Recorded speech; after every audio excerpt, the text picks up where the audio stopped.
Class 5 এ ওই বৃত্তি পায় ও বৃত্তি, আর বাড়িতে কোনো টাকা পয়সা দেওয়ার মতো লোক নাই। একটা যৌক্তিক আন্দোলন হলে এরকম কিছু কমিউনিটি অলওয়েজ দাঁড়ায় যায় সেটাকে বিতর্কিত করার জন্য। এটা একটা কোথায় এখন তোমাদের পঞ্চপাণ্ডব? যেখানে ছাত্ররা যাদের আইডল মানতেন, সেখানে সাধারণ ছাত্রদের দুর্দিনে পাশে নেই ক্রিকেটের পঞ্চপাণ্ডব খ্যাত তামিম, সাকিব, মুশফিক, রিয়াদ, মুস্তাফিজরা। তবে আবার তাওহিদ শরীফুলের পর মুখ খুলেছেন জুনিয়র তামিম ও আফিফ হোসেন ধ্রুব।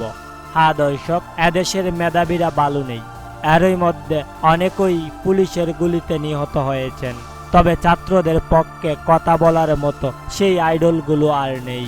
কোটা বাতিল নয়, কোটা সংস্কারের জন্য সাধারণ ছাত্রছাত্রীরা রাস্তায় নেমেছিল। তবে এই দুর্দিনে তাদের পাশে নেই ব্যারিস্টার সুমন এবং ক্রিকেটের পঞ্চপাণ্ডব খ্যাত তামিম, সাকিবরা। তারা সবাই নীরব ভূমিকায় রয়েছেন। তবে এদিকে শরীফুল, তাওহিদ, জুনিয়র তামিম, আফিফরা নীরব নয়। তারা ঠিকই মেধাবীদের পক্ষে কথা বলেছেন।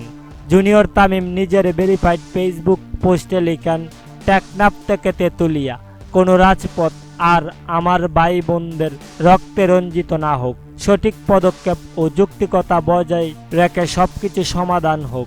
অন্যদিকে আফিফ হোসেন লেখেন, দেশটা আমাদের সবার, আমরা শান্তিতে বিশ্বাসী, অশান্তিতে নয়।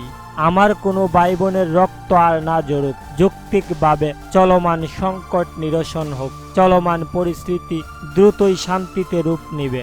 স্বাভাবিক হয়ে যাবে সবকিছু, এমনটাই আশা রাখি।